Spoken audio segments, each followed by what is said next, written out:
Okay, we're ready to go.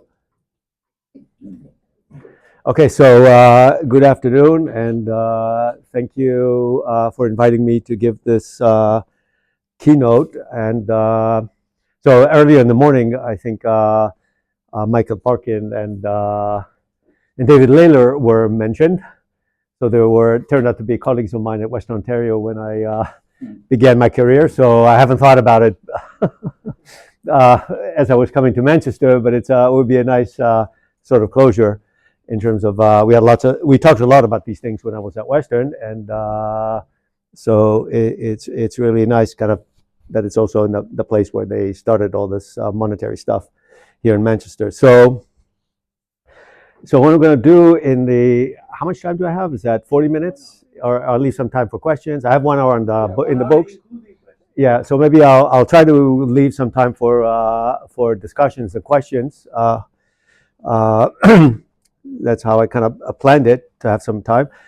So this task is that I took on myself is when I was kind of finalizing this thing, I said maybe I kind of overreached in terms of trying to cover such a long and give such a very broad perspective.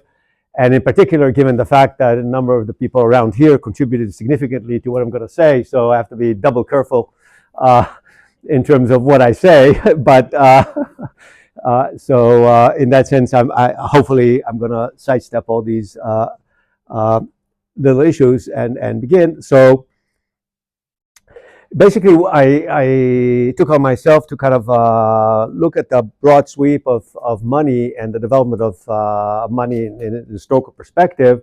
And there are just dozens of books on these things. And I thought, what could I bring to this conference or to this table in terms of is basically framing and mostly framing, and also embed here and there the research I did when I started my career, which was monetary history, but also something that I'm doing now, kind of very late in my career, in the new project that I have that I'll talk about towards the end of the lecture. So basically, the idea here is that I want to kind of the framing of money that I want to present here is that there are actually at least 4 big elements that determine which money is used and how it's used. It's first of all the technology. What is the medium of exchange that we're using? And that, as I'll try to explain, determines a lot of the way the institutions evolve in terms of dealing with money. And again, so here's just a list of how these things evolve over time. So I started with shells and going all the way to blockchain. I'll spend very little time on the shells and the blockchain, and a lot of time on what's between, but just to give the broader perspective.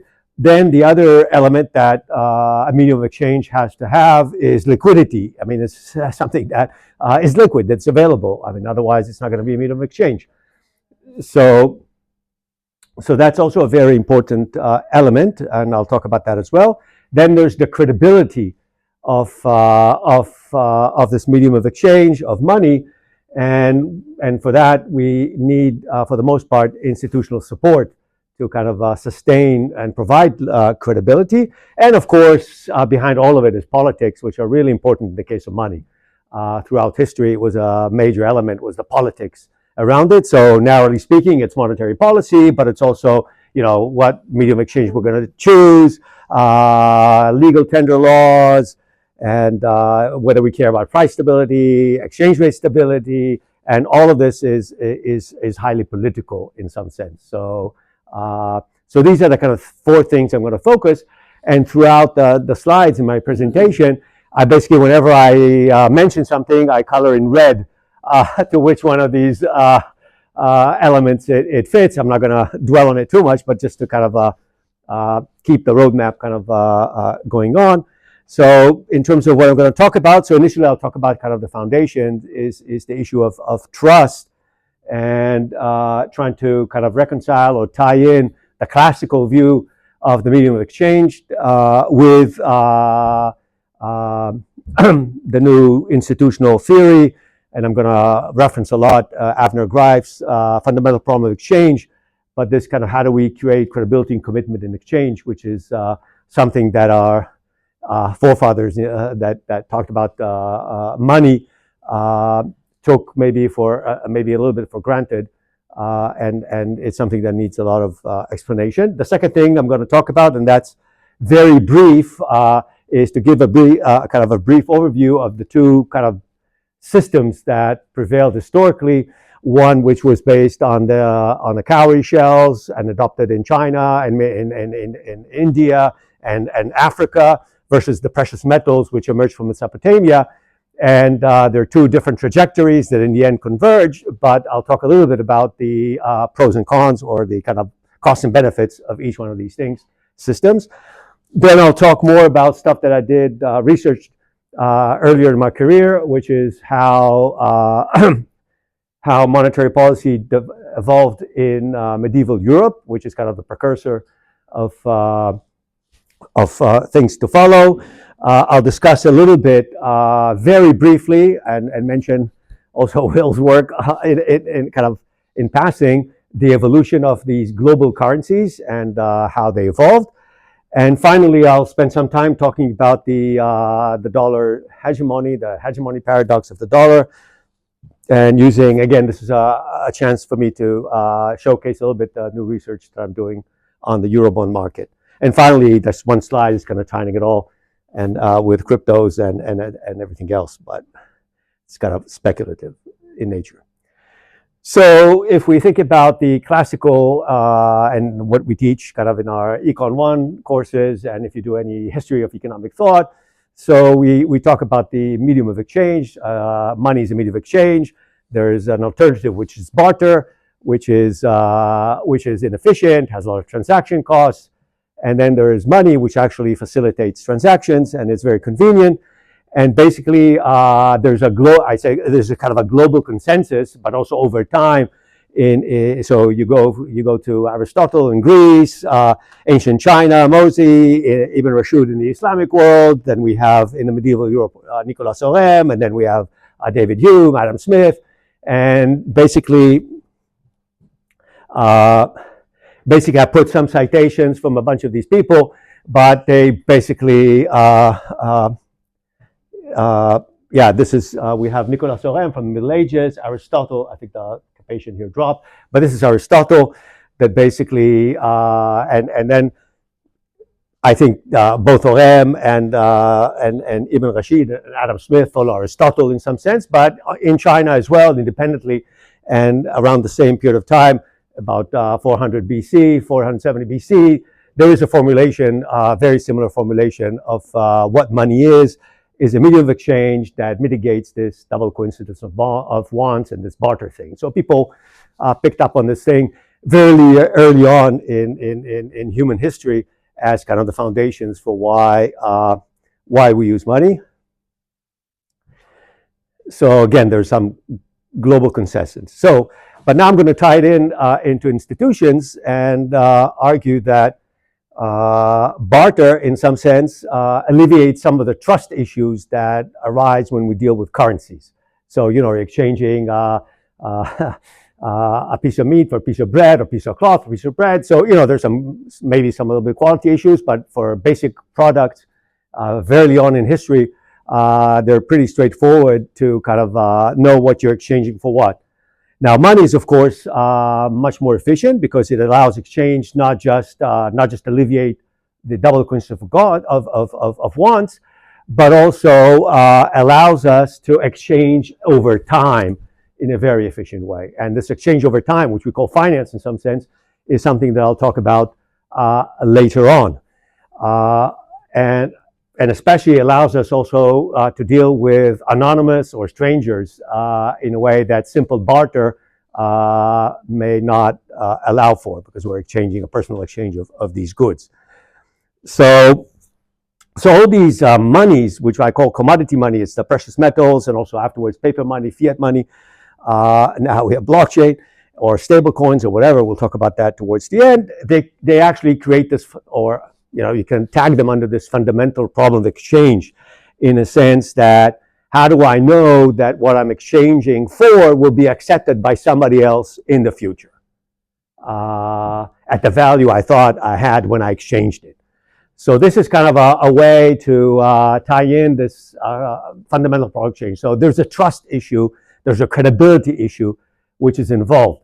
So again, barter is less efficient, but there's less credibility issues and verification issues. When using any one of these currencies, you run into these issues, and therefore we need institutions basically to determine what's acceptable, to coordinate expectations about value, to determine if it's authentic, and finally to verify the quality of these goods or that we use as money to facilitate exchange. Okay, so this is kind of a short background as to why institutions are really important, and it's not just some natural thing that emerges and it gets sorted out on its own in most cases.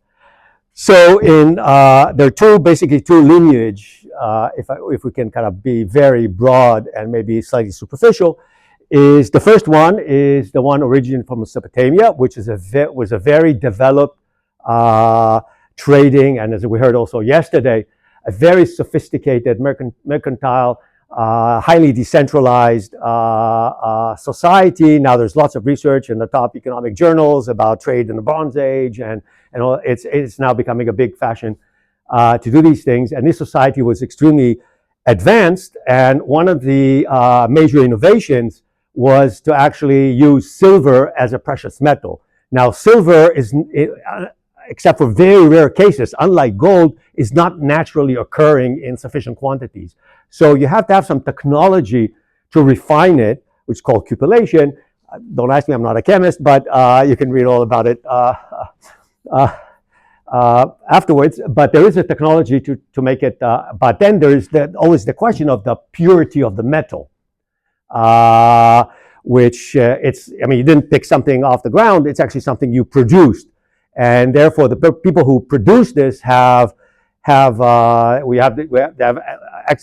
information about the quality of this thing than the people who are using it. So this creates this asymmetric information, which again is really key in this fundamental problem of exchange, is resolving asymmetric information. So there is asymmetric information, and therefore there is a role for some institution, a third party, which in this case was the state, to regulate this. So both in terms of creating an abstract unit of account, but also verifying the quality of these of silver in this economy. So already early as 3000 BC, the state basically developed these fundamental elements, which again, I say it's politics because it provided the state also with power and enhance its authority to create this liquidity in terms of these currencies. And we have lots of evidence from, again, I can't read cuneiform, but I just picked this photograph. But again, there's a lot of research about this. These tablets that basically record very sophisticated contracts, bills of exchange, going back 3000 BC, based on this unit of account. So the state, again, provided liquidity, credibility, a unit of account, which was very sophisticated, again, 3000 BC, 4,000 years ago. Then we have another evolution, which is the first use of coins in the way that they later on circulated throughout Western Europe, which again, we heard briefly yesterday, was in Lydia, in Anatolia. And here, initially, there was a piece of metal that originally had a composite of both gold and silver, very limited quantities. But with time, of course, the technology evolved that actually you can manufacture it from the silver and the gold and produce these coins, these amalgams, and these things later on. So again, in this already 600 BC, we have a state that basically using this technology. So they provided a more liquid form of money than the previous Sumerian one, which was basically a unit of account. But nobody, when you read in the Bible, all these other accounts, the shekel, it's not actual coins that are being used.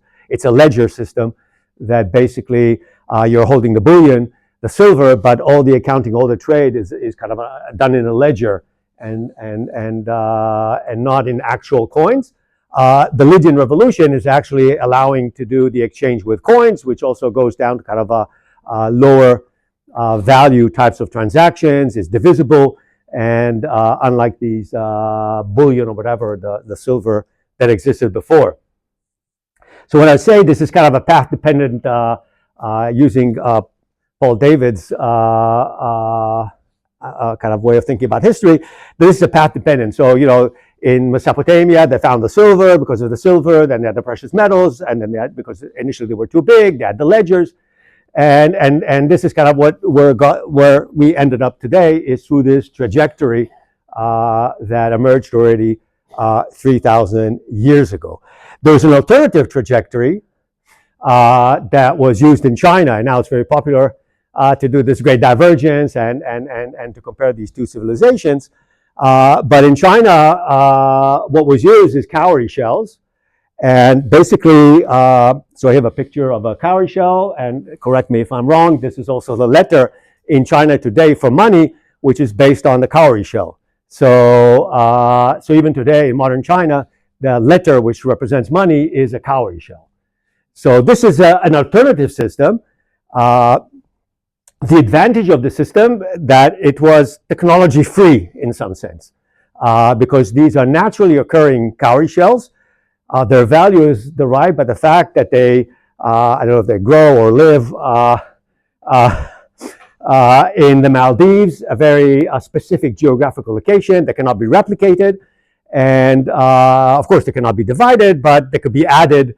And so you don't have this verification of purity and whatever that we will see later on was a key component of monetary policy along the kind of Western European or European trajectory, as opposed to the Chinese one, which was based on these cowrie shells. So with these cowrie shells, again, the state eventually, the Shang dynasty actually, which is, correct me if I'm wrong with my Chinese history, but it was the first kind of important big imperial dynasty in China. And they actually embedded this, and in the same way that in Sumeria, in Mesopotamia, they actually, again, had a unit of account, system of accounting, everything which is based on the cowrie shells. So the main problem was that these shells kind of tend to be heavy at some point. When the transactions kind of evolve, become bigger transactions, you start carrying. So they had the strings where they put 24, I think, it was very similar to the carats maybe, 20, 24 on a string, and they counted with strings, and it became very, very inefficient, and basically it led them to, at some point, to switch to fiat money. So they didn't go through the precious metals route, they went from cowrie shells to fiat.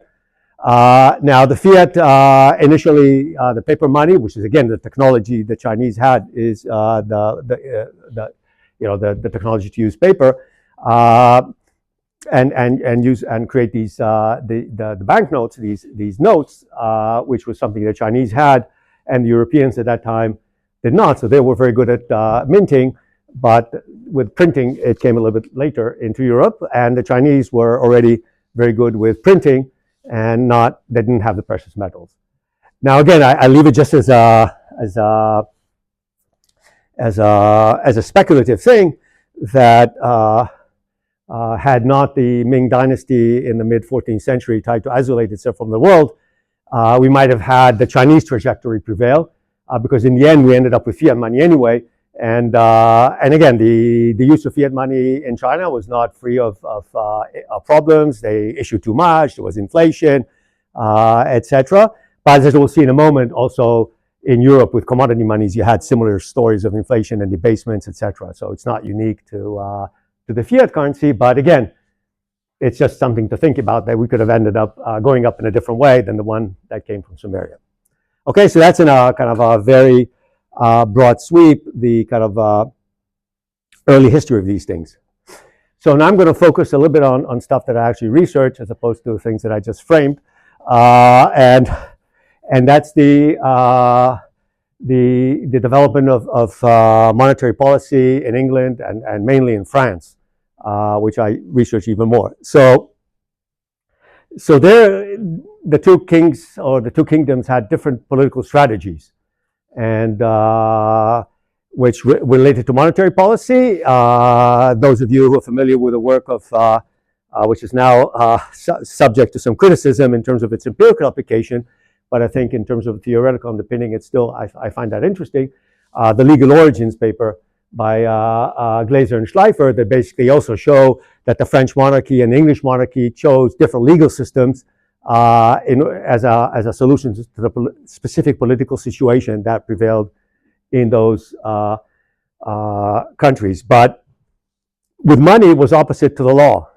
In England, the law was decentralized, was kept decentralized, with a common law, with various juries and etc. And in France, the legal system was centralized, in some sense.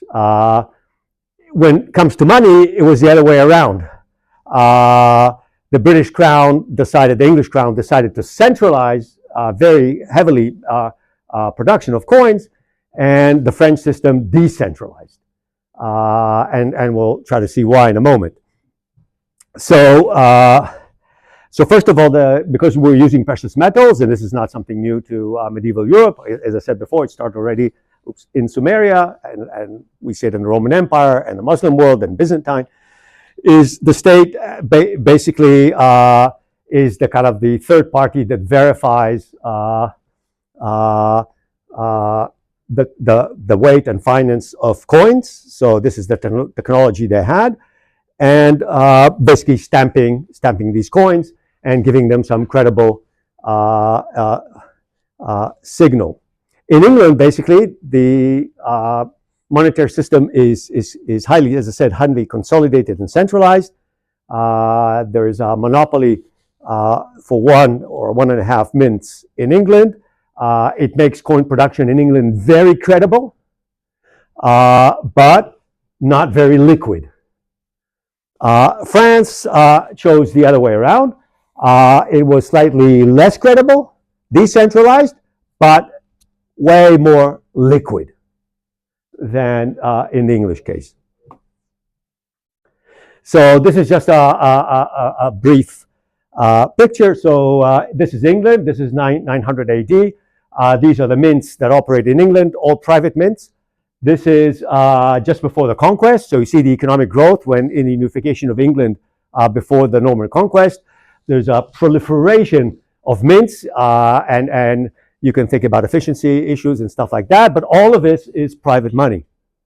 1066, come the Normans, and basically they shut down all these mints, and they open one in London, at the Tower of London, and for political reasons, they also allow this mint to operate. Any guess where it is?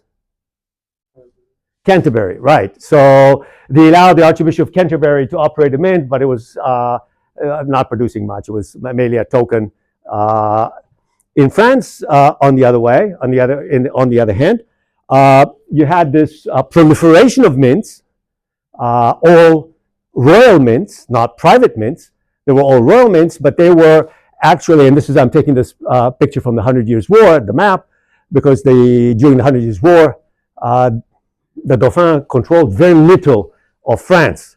But all these mints were still producing royal currency.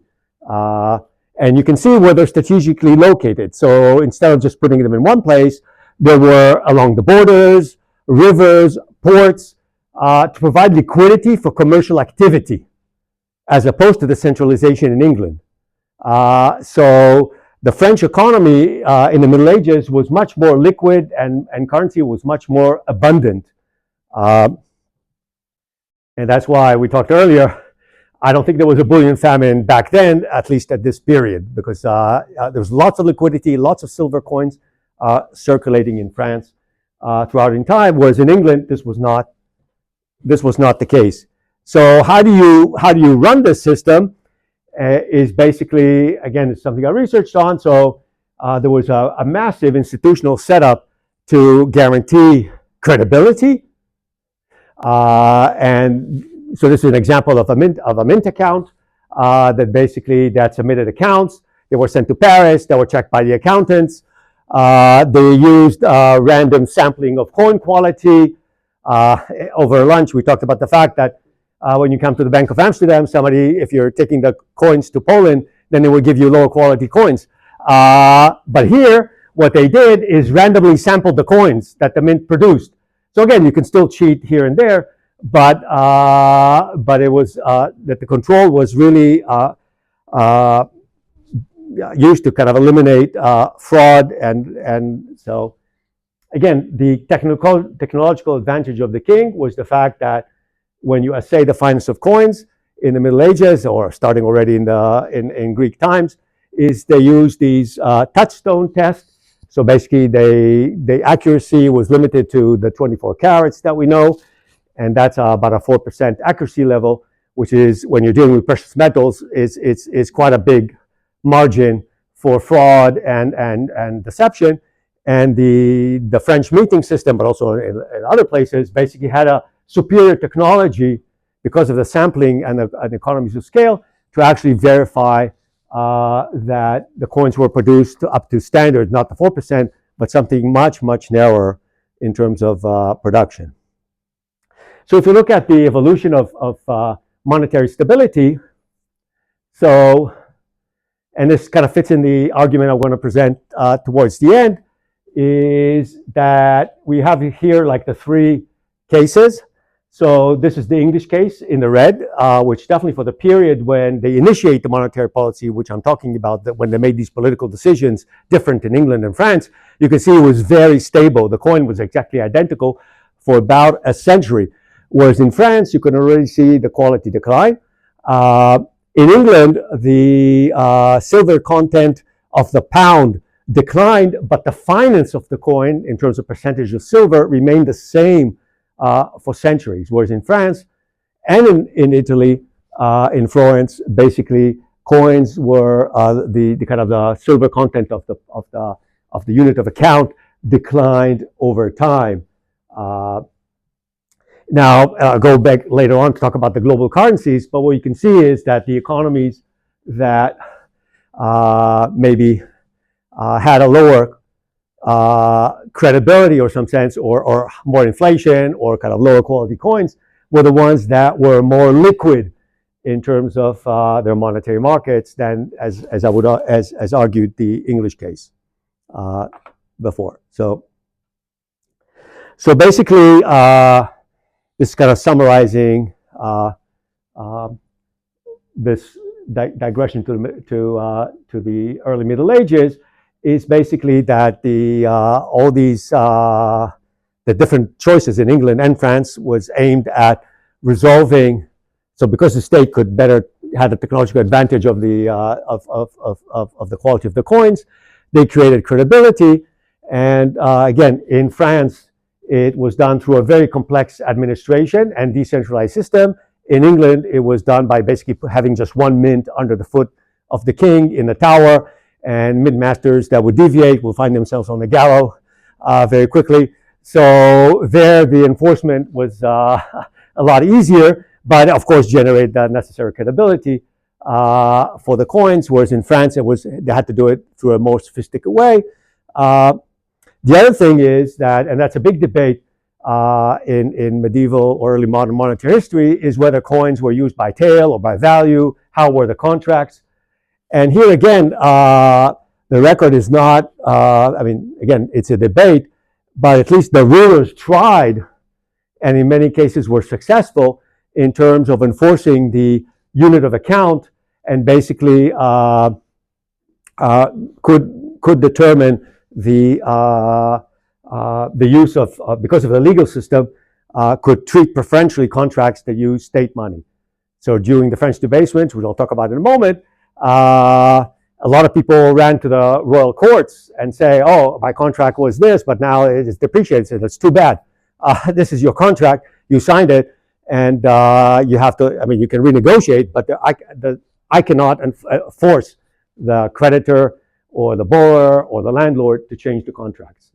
And as I've shown in my earlier research, it brought a lot of ruin to a lot of the nobility that had all these old medieval contracts in a unit of account, and they could not go to the courts to actually challenge them through court orders.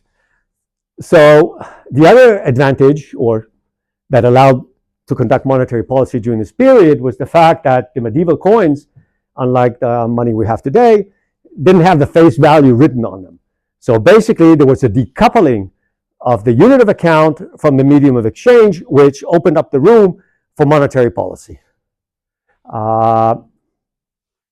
So one thing I've studied is kind of this moral hazard. So you instituted over 100 years in the early Middle Ages, the monetary system is very credible, everybody's using it, it's very liquid.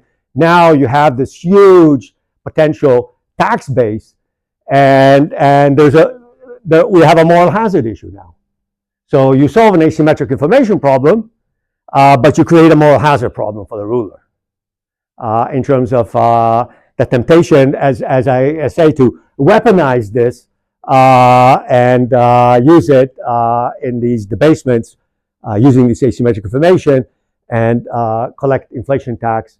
And this is what I've studied earlier in my career on the debasements of the French crown. This is a diagram from the paper, very old paper, that shows that these debasements were initially very effective in terms of increasing revenues from the mints, enforcing money into the mints. Later on, credibility was lost and liquidity was lost, and this thing collapsed. But for a while it worked. And again, it's because of this ability to separate the unit of account from the medium of exchange. And already after the first episodes of debasements in France, Oram, remember, the monetary philosopher from the Middle Ages in France, in Paris, already put the foundations in writing of what we call independent central banking, maybe, is that he said basically the unit of account and money, they belong to the public, not to the state. And it's not something the state should manipulate. But of course, at that time, as we see here, it didn't have much of a traction in those periods. Okay, so going forward very rapidly, I'm going to discuss a little bit. So here, so far we talked about medium of exchange, a same coin, asymmetric information, moral hazard, standard monetary history. Now here comes finance, because as I said before, money allows you not only to trade between goods and individuals at the same time, but also to trade over time. And this, of course, is the advantage of finance. Now, the argument I would like to have, and again, towards the end, I'll exemplify, is that once finance gets involved, we have the emergence of these major currencies that were not necessarily currencies of a large economy. So the trade reason to hold them, or to use them, the reason to hold them was not this double coincidence of want, is the fact that they served in a financial system. And this kind of gave them their status. And again, think about the dollar, we'll get back to that in the end. It's the finance that drives it, not the barter. So we start with Florence in Venice. Again, it was a system based on an actual coin, the florin or the ducat, and but then had was used heavily in the financial system of the Middle Ages, in the bills of exchange, debt contracts, etc. The Medici banking system spread all across Europe. They lent money to the crown, to the French crown, to the British, to the English crown. So it became sort of a financial asset. On the other hand, we have Spain, the Real de Ocho, which was the global physical currency for almost, Alejandro will talk about it later, about 300 years. But it was mainly a settlement currency, not a financial currency.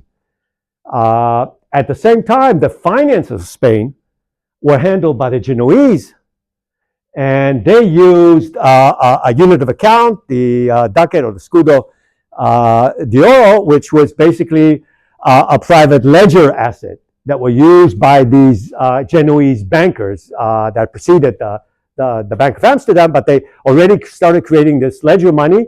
It was not based on any physical coin, and the actual settlement coin was, in most cases, the real, was the Spanish coin, because of the abundance of Spanish silver and the mints and the stable currency, etc.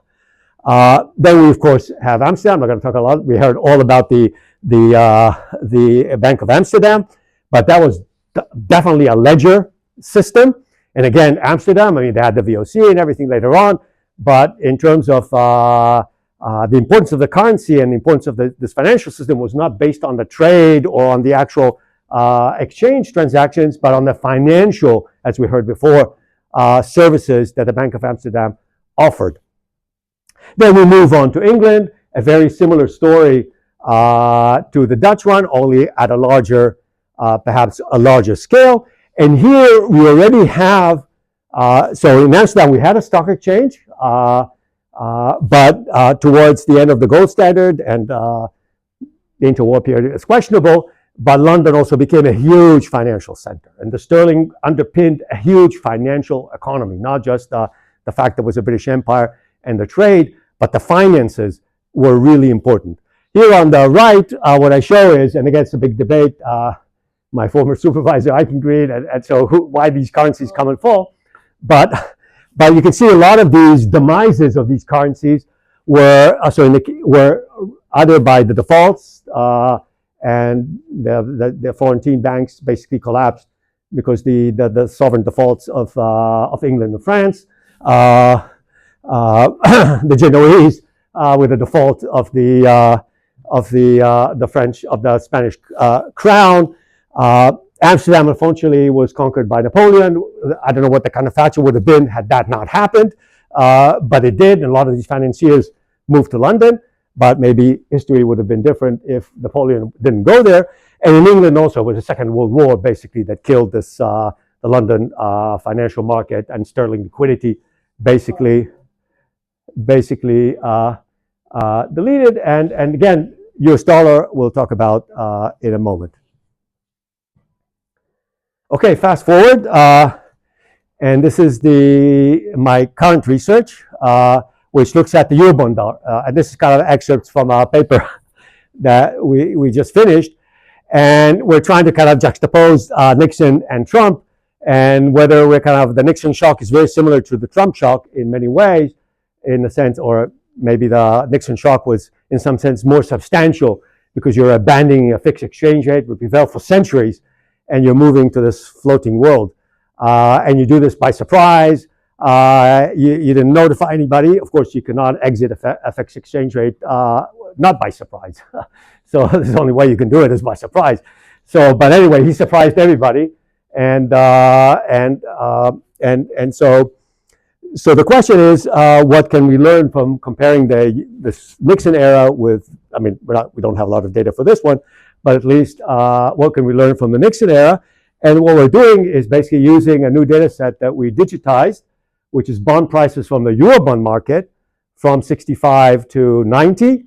That's in the 90s. You have already the Brady bonds and everything else, and kind of a different capital market that's New York centered. But in this period, it was offshore. And what we do in this paper is basically isolate what investors in that market thought about the dollar versus the Deutschmark after this, and how it impacted the pricing of risk, but also the demand for dollar-based assets during this period in this offshore market. So if you look at the exchange rate, so this is the USDM exchange rate. So this is Bretton Woods. There's a German revaluation already in '69. And then you can see the shift after the Smithsonian basically to the floating exchange rate. There were a number of attempts to kind of moderate this. There was the Plaza Accord, the Louvre Accord, the Versailles Accord. But in all, you can see this is a flexible currency. And this is Liberation Day. Also, you can see this drop in the value of the, in terms of the exchange rate, the dollar. And here, this is a synthetic Deutschmark. We backed it out of the euro, but it's basically very similar. And how did markets price this risk? So here we take advantage of a bond issued by, or bonds issued by the European Coal and Steel Commission, the predecessor of the EU. And they, amongst other AAA, like the World Bank and the European Investment Bank, issued bonds in multiple currencies that basically had the same borrower risk. They have the same covenants, the same maturities, sometimes issued on the same day or month, but in different currencies with different prices, of course, reflecting the various currency risks. So as we see, up until the end of the Smithsonian, basically there's no spread between the dollar, or if there is a spread, it's volatile, it's going up and down, but it's very small between the Deutschmark pricing and the dollar pricing. What we see after the Smithsonian, and you saw, remember in this figure that the dollar starts kind of, this exchange rate starts to be really floating, is that markets heavily penalized US borrowing in US dollars in terms of price, in terms of yield or price. So these are the yields, the dollar yields, these are the Deutschmark yields. Huge spread. So the market really thought, and this is looking forward, these are long-term bonds. And what we do here is, as an aside, using this data set, we created a constant maturity 10-year yield for the European coal and steel bond in the various currencies, so we can compare them with sovereign bonds, the 10-year bonds. So using Nelson Siegel, we basically created a yield curve and then pinned down the 10-year, and so we can have a comparable asset throughout this period, because we're issuing all these assets all the time with different maturities, different dates, and stuff like that. So basically, this allows us to create this series of a 10-year maturity. And you can see this is a 10-year forward. It shows a lot of risk, and we can see that even during the early Volcker area, the market still thought that the dollar is riskier, and even after Volcker, so it's still more risky. It's not converging immediately. It converged only in 1990. It's quite amazing. So dollar risk was priced in these markets. But what about dollar IPOs? What about dollar as an asset? So we also have the quantities of bonds issued, both the number of bonds, but also their value, the IPO value of these bonds issued in the Eurobond market. And what we can see is that period after, when we remove the exchange rate controls and we move to the flexible exchange rate, so this market really starts booming. And the currency in which it's booming is not the Deutschmark, it's the dollar, the risky currency. That's the currency that lays the financial foundations for this market. It's not the Deutschmark or any of these other currencies that were much more stable. So what we argue is that, again, I've shown that also for medieval France and later on, is this decoupling of credibility and liquidity. And what is more important for finance, not for the barter exchange, not for the, going to the supermarket. What is more important in financial markets? It's liquidity. With risk, we can deal. If it's a liquid market, we create assets that can mitigate risk, hedge, whatever, but we need liquidity. If there's no liquidity, we cannot do that. Now, what I show you in a second is that the relative importance of finance compared to the day-to-day transactions, trade transactions, just increases over time, and more recently, exponentially. So what we argue is that, again, Nixon, credibility of the dollar, Arthur Burns, I don't want, some Fed people here, but it's definitely not credible monetary policy. Nixon would call Arthur Burns every day and tell him what to do. So this was not a credible central bank, not credible president, afterwards impeached. And nevertheless, the demand for dollar assets remained strong and increased because of the liquidity. Now, yeah, we'll have a session about I think about the Eurobond, the Eurobond, not the Eurobond market, but basically European currencies, but most notably the Deutschmark, didn't step in terms of providing liquidity or developing an alternative to the dollar. And this is something that, again, is now a discussion about the euro. The Draghi and everything would your euro step up and take advantage of this shock to credibility and provide liquidity? Okay, so in terms of money as a financial infrastructure, not as the medium of exchange for goods, what we can see, and this is just something recent from this paper that looked at the capitalization of stock exchanges, which is not everything, but this shows you why getting rid of the sterling was relatively easy. Getting rid of the dollar is another issue in terms of finance compared to GDP. So with all hoorah about the London market in the 1914, or the gold standard, was the biggest market in the world, but relative to GDP, it was relatively small. So the role of finance was relatively small in this period. There's some other elements of the dollar dominance. So again, from the same paper, these are the stock markets, and this is the dollar valuation of these markets. We can see again, after Bretton Woods, there is a shock to the dollar, but recovers very quickly. That's what we also see in our data. Despite the high currency risk, it recovers very quickly from this Bretton Woods shock. And again, the international, this is from the BIS, and from a recent report that we produced at the Geneva report a couple of weeks ago. This is from a couple of weeks ago. So you can see that the use of the dollar for FX transactions is about 90%. That's where the strengths come from, not from trade. It's just, you see the numbers are staggering in terms of the comparison. Swaps. Again, this is the way the Fed, and we saw later on, earlier on, the Bank of Amsterdam, again, the US dollar swap, they basically provide global liquidity in dollars. And you see the rapid increases, again, from the report from last week, this is already early 26, it's just going through the roof, the dollar. So are these, I'm sorry, these are just swaps on the FX? Yeah. Okay. Stable coins. Okay, so we go back to private money. Stable coins is a private money, but the stable coins are backed by the US dollar.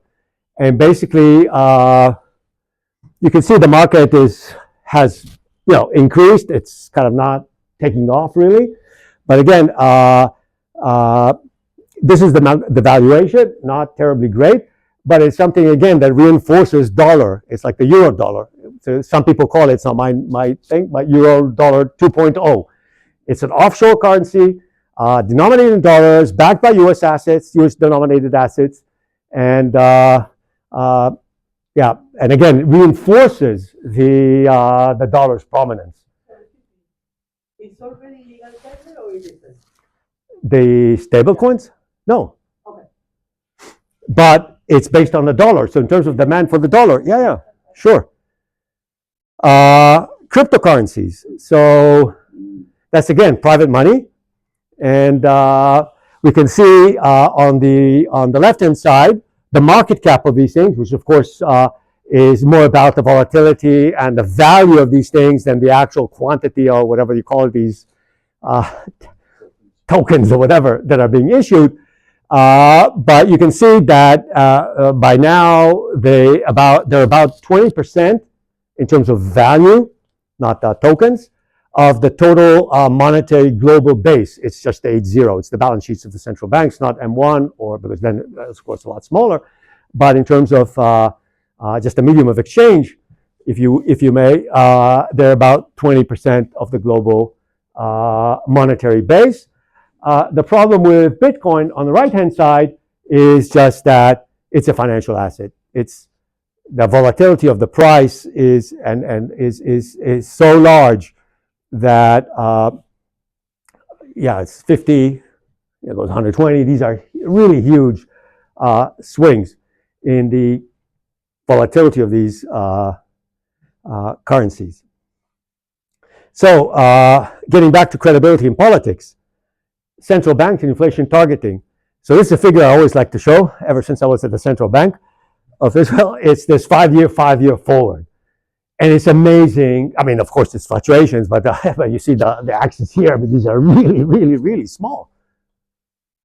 So markets, Trump and all, they trust the Fed to do the right thing. I don't know if it's warranted or not, but we have to see. But this is what the market thinks, not what we think. And it's quite impressive. War in Ukraine, Liberation Day is here. Trump goes back up. The war in Iran goes up. But again, the fluctuations are 2.1, 2.3. These are like really small. So if you compare that to the Bitcoin, that definitely tells you that inflation targeting has been successful in at least anchoring expectations and addressing this moral hazard problem that the French kings had before. Again, another thing we did recently, a paper with Charles Whiplash, is to see kind of how this inflation targeting works relative to a peg. So we took the small open economies of the Eurozone, compared them to the small economy floaters, and we plotted the average inflation rate following COVID, the war in Ukraine, all these shocks that in those 2 years, we don't have the war of Iran yet, but again, for those 2 years, the paper is already published. But what we can see is that they basically look the same. So if you're an inflation targeter or a pegger in the euro, the distribution inflation rates of a small economy is about identical. So inflation targeting is, we like to say, is as good as gold in some sense. I showed you that other figure before, and this figure now. Okay, wrapping up. So again, the ultimate or the most recent development, as I started to say, is all these virtual currencies and the Bitcoin as some kind of a virtual cowrie shell, in the sense that you don't need the state to verify the transaction or to verify the quality of the transaction. So it's actually trying to create something very similar to those shells, but of course, instead of shells, they use a lot of energy and sophisticated code to do that. But again, so far these decentralized, they don't really are not using complex transactions. They're not scaling up. They don't have the third party to enforce these contracts. So far these things are basically, they try to do the cowrie thing, but as China realized already 600 years ago, this is not gonna. If you're expanding in your traders' commerce, it's maybe not the best solution. And finally, all this talk about central bank digital currencies, which ultimately can use the new technology without the crypto to actually deliver the same services much more efficiently. So what I've shown you throughout is actually that states, credible states, were better at doing these things at a lower cost in the past. So concluding thoughts. Yeah, I'm done. So basically, across history, we have the same dilemmas. How to verify the value of the currency, who provides liquidity, who sustains the credibility, and what is the unit of account which is being used. These are constantly the things that are evolving throughout history, and all these are basically ledgers, medieval mints, the euro bond, the dollar, stable coins. All these things are trying to answer or trying to address these issues. Of course, technology evolves over time, and we have different ways to resolve it. It's a question, is the new technology going to get us to the private money equilibrium, or is it going to keep us in this or still be part of this trust enforcement of politics that are part of the, what I call more traditional state-run monetary systems. So these are thoughts, just, I don't know how it's going to pan out, but maybe in 10, 20 years we'll know. Okay, thank you.